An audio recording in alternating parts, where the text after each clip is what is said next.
Hey, here we are, Sports Bit Live, Betting Insight today. Pauly and Teddy, SBR picks Monday, May 21st. Can we get a competitive game here in the conference finals? We'll kick around game 4 with the Celtics and the Cavs. AFC North today, Baltimore Ravens up in the team previews. And we'll turn the shot clock on regarding some interesting comments from Larry Nance.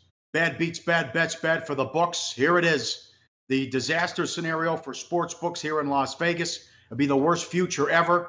The Knights win yesterday. They go to the Stanley Cup Finals in their first year. 500-1 at the Westgate. 13 tickets at 500-1. Prices range from $10 to $60. Doug Kazarian at ESPN at Doug ESPN on Twitter. Some of the biggest tickets all over town. Westgate, $400 at 300-1. CG Technology, $500 at 200-1. Look what these pay. South Point, $400 at 150-1. Golden Nugget, $250 at 200-1. William Hill, $1,000 at 50-1. They also have a $7,000 ticket that pays to risk $7,000 and win $4,600 or $49,000, excuse me. And there were some other big tickets as well. You've already had the division. Now you get the conference. Next up, the Stanley Cup, Teddy. And Johnny Avello at the win says it'll be a $5 to $10 million loss for the books in the state if they win it all. Sure. And when we think about the really bad hits that the sports have taken, I think of a couple of Super Bowls, the Giants beating the Patriots when, there was a ton of money on the Giants. And that was a disaster for sports books in town. I think about the Rams winning the Super Bowl when they were opened at 200-1 and then slowly bet down and finally winning the Super Bowl. The Golden Knights, should they win their next series, and again, they'll be dogs against Tampa, they'll be favored against Washington, but should they win the Stanley Cup, the liability for the sports books in town will dwarf what we've seen before. And if you note the Kazarian tweet, those are the big books. Those are the books that cater to everybody, the wise guys. The local books aren't on there. The coasts and the stations and all the $10 tickets and $20 tickets that those books have. I know William Hill has 7 figures of liability. I'm convinced that the stations and coast books have similar liabilities. It's going to be a debacle in town if the Golden Knights win. And meanwhile, Las Vegas has gone frickin' hockey crazy, Pauly. It's insane Bananas to see how the Golden Knights have taken over this town. Vegas loves a winner, and they've got one with their hockey team. Ratings are crazy. TV ratings, locally and national ratings. Highest ratings in NBC history. Non-Blackhawk games. And every casino's got a viewing party as well, with food and drink specials and jersey giveaways. I'm glad William Hill threw a number out there. It's a $2 million loss at William Hill. And you ask other directors and they won't give you an answer. So at least William Hill said, yes, we blew $2 million. Although it's no big deal because it's such a great story. And bad bet, the Jets, 135 up to 160. Some of the comments coming out of their locker room were absurd. That they were the better team. The Knights were lucky. They were, stars were aligning. You lost 4 in a row and never led, okay? It's a best out of 7. This isn't a one game like March Madness. The better team won, and they played a bad first period in game 1 on the road. Other than that, they took it to you. And the Knights went 12-3 so far in the playoffs. That's the best record entering the Cup since the Kings in 2012. I mean, this team's special. And the thing that, I was stunned. Okay, Winnipeg loses a crusher, and now they're going home where they haven't had that much home ice edge. All their success has been on the road. I was stunned to see the money coming on Winnipeg for game 5. And obviously, those were bad bets as Vegas comes away with a Western Conference title. You're right. 32-7-2 during the regular season. Lost 4 of their final 5 playoff games at home. And for the first time all season, they lost 4 games in a row as the Knights took them out with the gentleman's sweep. Here's a vicious beat. The Marlins, plus 175 down to 150. They lost 10-9. They led 9-4 in the bottom of the 9th. They were 1 strike away. They couldn't get it done, but they spit up a 9-4 lead in the bottom of the 9th. Brutal, Teddy. Braves loving life, win a big win, and they're in first place still. Yeah, this one's moose-worthy. If you got especially if you got the best of the number, you got a plus 175 ticket in your pocket, and you have a 9-4 lead in the 9th inning. You're supposed to cash those, and when you don't, it's a gut punch. But we've talked about this Braves team. as, one of the teams that started out hot and has staying power. Atlanta's real. They've shown it, and they showed it again yesterday with that impressive come-from-behind win. Bad beat for the Marlins backers, however. Saturday was tough. It was a bad bet and a tough beat. Boston-Cleveland total 204.5 to 208. It fell 202. 7 points in the final, 344 at garbage time. And you get all those points. You get 116 points out of the Cavs. Still can't cash the ticket. And then Boston shooting a three every possession down, and they can't make anything. Yeah, the last 3 minutes of that game, for anyone that had an over ticket in their pocket, were just excruciating. You talked about 7 points over the last 344. I think there was 3 points over the last 250 of that game. Just jacking up bad, but then they're all on free throws. Jacking up a bad shot on this end, jacking up a bad shot on that end. And the blowouts, you don't tend to, it happens sometimes. There is a fair bit of randomness, but you don't tend to see the scoring completely die at the end. Cavs go 50% from on the arc, 17 to 34. Wasn't enough to get the game over the total. That was a good result for the house. That total got steamed up, 204.5 up to 208. $100,000 bet at the MGM here in Vegas on the Rockets. Oh boy, they lose by 40. What the hell's going on here? 108 to 83, 119, 106, 107, 94, 127, 105, 116 to 86, and then this shit show last night. Every game's been decided by double digits in the conference finals. And this tweet from ESPN Stats and Info, the last 2 years in the conference final, we've had 5 games decided by 30 points or more, and only 2 by single digits. Well, we'll talk about Game 4 of the Cavs Celtics later in the show. But certainly we talk about Golden State taking care of business. What they covered? They covered by 33.5 points. They were steamed up and still got covered by 33.5. The under cashes by 15.5 points in Game 3. Houston was terrible. They shot 40% from the floor. They committed 20 turnovers.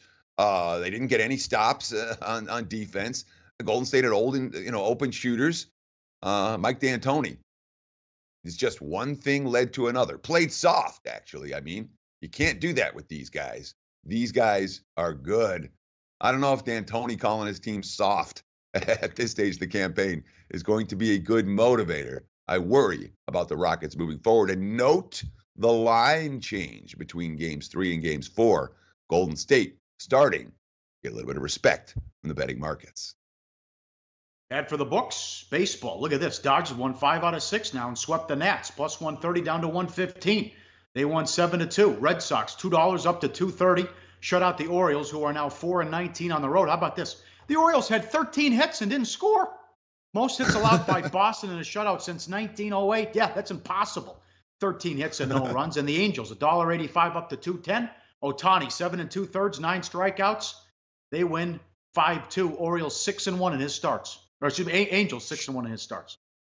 Sure. Let's start with the Dodgers, who all of a sudden showing a little bit of bet on. If you had them this weekend, you made a whole bunch of money. They won 5 out of 6 against the Nats. But LA starting to hit. Got a couple of key bats. And this Dodgers team that was the biggest bet against in all of baseball for the first 6 weeks of the campaign, they're making money for their backers right now. Worth considering. Baltimore's 4-19 on the road. No surprise. The Red Sox got steamed up in that one.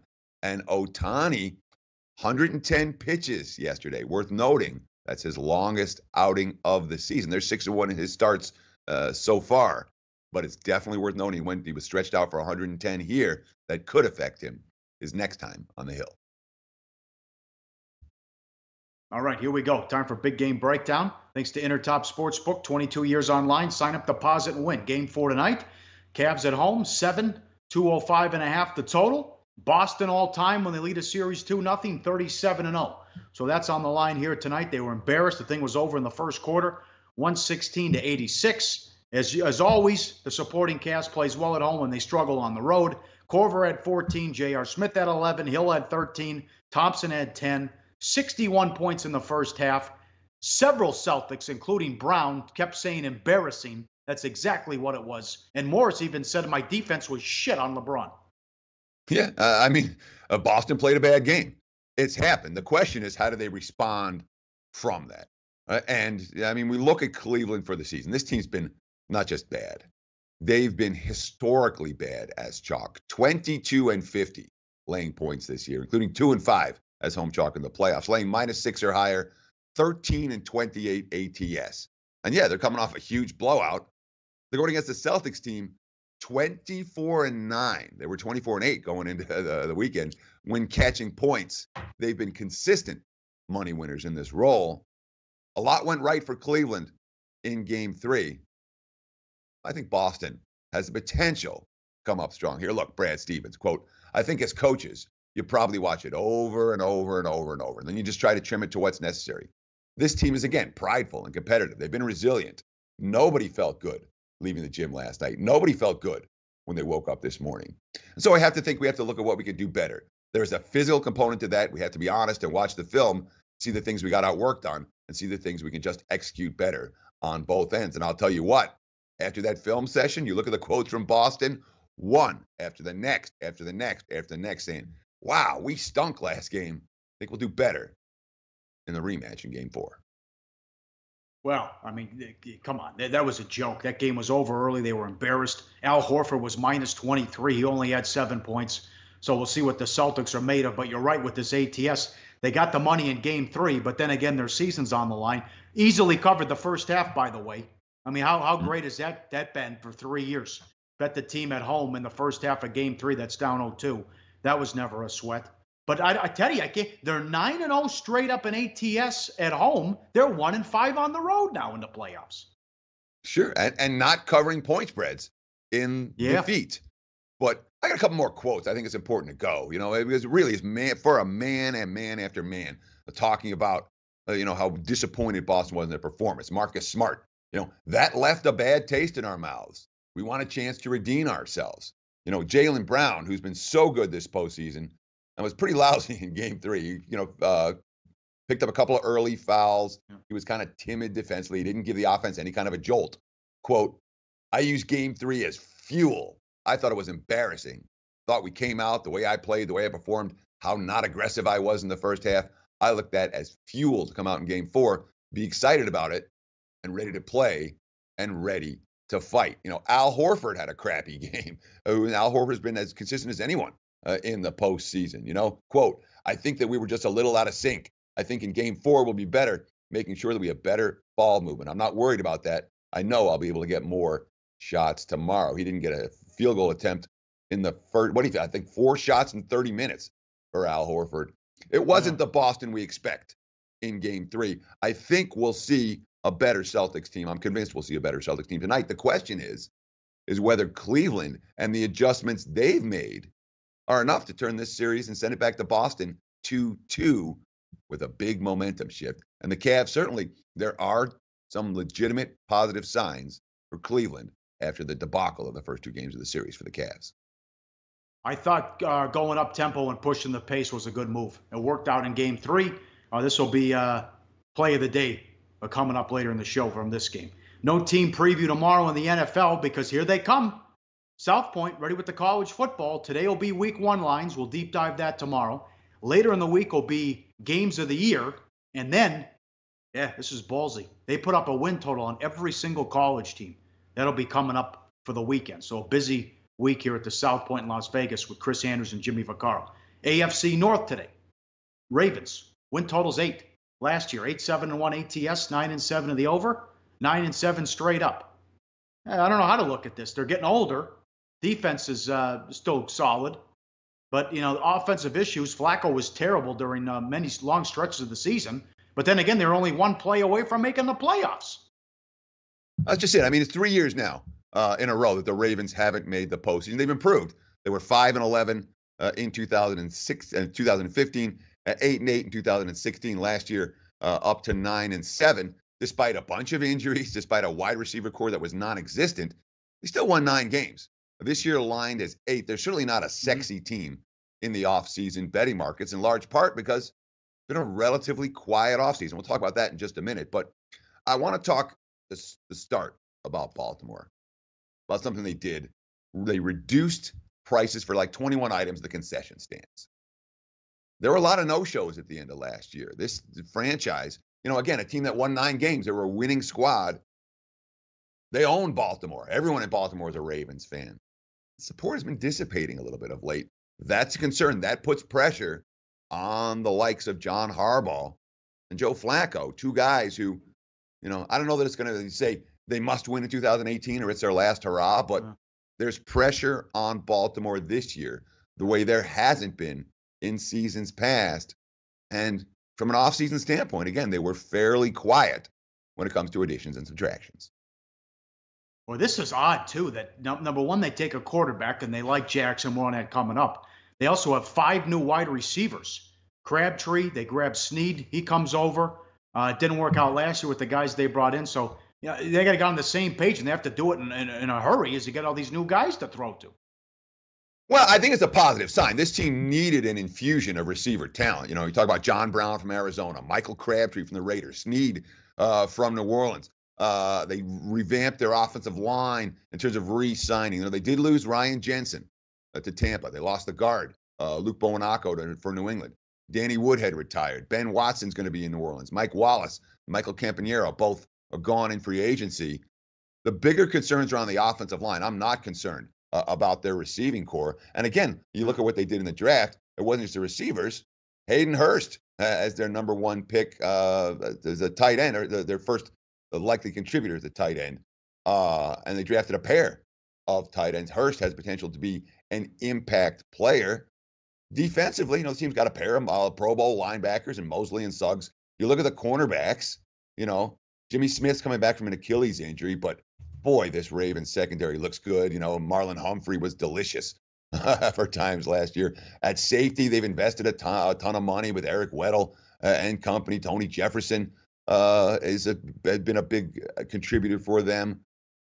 There's a lot to like for a team that's lined at 8 wins when it comes to personnel for the Ravens. I don't think this team is in a bad spot at all, even though, as you mentioned, they brought in Lamar Jackson with that first pick. Pressure for Flacco? I'm not so sure. The coaching staff for Baltimore, let's not forget, they've got guys who coached Michael Vick. They've got guys who coached Colin Kaepernick. I'm expecting a little trickery with Lamar Jackson early on and throughout the course of the season for Baltimore. It may make them a little bit tougher to defend. That's pretty much what Morningweg said, that they'll have a package ready for him, and they're excited to put him in there and see what happens as far as the package, not starting, but getting him some plays and maybe treat him like a Cordell Stewart, something like that. Who knows? Also, they talked to Des Bryant. Thought they had a deal done, but they couldn't get something done with Des. He said no to the Ravens there as well. All right, what do you have on the schedule? And all the lines are up at CG Technology here, weeks 2 through 15. Yeah, their schedule is essentially middle of the pack. In fact, the CG put out the lines for the first 15 weeks of the season, week 17, which is the 16th game. They're not going to post lines now because there's so many variables. But the bottom line is they're favorites in 6 games, they're underdogs in 6 games, and they're pick 'em in 3, essentially. So that's boom, an 8-win team, according to the betting markets. When you look at the nuance of the schedule, of course, the AFC North plays the AFC West and the NFC South this year. You have to like Baltimore's 2 extra games. Buffalo and Tennessee, 2 teams that could be competing for last place this season. So the 2 extras work. The AFC West / NFC South duo, not necessarily an easy pair for NFC North teams. And you look at the schedule for the first 6 on the road and the home games. They have Denver at home and New Orleans at home and Pittsburgh at home. Yeah. They better win week 1. They better win week 2 at Cincy because things do get tough for this squad. It eases up a little bit down the stretch, but Baltimore certainly doesn't have a quote-unquote easy schedule. It's middle of the pack, although I got to say First Lean has me liking this team more than I dislike it. Lean towards Baltimore over 8 wins. All right, very good. Better get off to a good start. Workable schedule out of the gates. Time to turn on the shot clock. True or false? Larry Nance Jr., quote, "We're starting to figure out that LeBron doesn't have to take 20-some shots to beat a great team by 30. The rest of us are very good basketball players in our own right, and it's nice to show that." Okay, you showed nothing in the entire Indiana series, and he did nothing in the first 2 games against Boston. You need him to be Superman and take over. How can LeBron trust these guys? You played well in game 3, but it was about time. And I throw out the entire Toronto series because they're soft as shit and they're a bunch of mental midgets. So they quit after game 1. So you didn't do anything in the first 2 rounds. And when the going got tough, you checked out. And you are not only that, some of these guys can't score. They're also horrible defensively, as they're the second worst defense in the league. So for a guy who hadn't played until game 3, that's an asinine comment from Nance of all people. That being said, the key to this series for Cleveland is Larry Nance is certainly one piece of the equation. I think the Cleveland's role players have to step up. Now, his quote, "The rest of us are very good basketball players in our own right, and it's nice to show that." Can the Cavs win against the spread if LeBron makes 20 shots or less? LeBron 8 of 12 from the floor in game 3. That's the fewest shots he's taken in the playoffs, and of course, the Cavs blew him out. But so far in the postseason, the Cavs are 2-3 against the spread in the 5 games that he's been at 20 shots or less out of 14 playoff games so far, mostly because they've been blowout losses and LeBron's been on the bench in the fourth quarter. So you ask me, 12 shots? Are the Cavs going to win against the spread tonight? 19 shots from LeBron? No way. More likely the Cavs lose than they win by more than 7 if LeBron is not the dominant offensive force. I do not trust this supporting cast to get the job done 2 games in a row. Easier to shoot when you have a big lead in the first quarter and second quarter. Those aren't pressure shots, and Boston couldn't make a shot. I give Cleveland credit, but Boston was horrible in the first quarter. All right, let's stay with this game. Money time, play of the day. I like the up-tempo and pushing the pace with Cleveland. What do you want to do? Yeah, let's take a look at the Cavs and the Celtics. Over the total, 205.5. That is game number. Of course, I didn't write it down. That is game number 705, 706 for Boston, Cleveland over the total. Look, we're expecting the Cavs to come out and try to do exactly what they did the last game. Be aggressive, push the pace, hit 3-pointers. We haven't seen one game in this series where both squads have been hitting shots. I wouldn't be surprised if we see one here. Look for Boston and Cleveland to get up and over the total, 205.5, the current number. That's our play of the day. All right, very good. Back tomorrow, we get to talk college football, deep dive week 1 lines, and the last stand for the Rockets. They already set the record. Will the Warriors make it 17 in a row at home in the playoffs? We'll talk to you tomorrow. SportsBit, betting insight today on SBRpicks.com. I'm at Real SportsBit on Twitter. He's at Teddy_Covers. Thanks for watching, and thanks to the crew.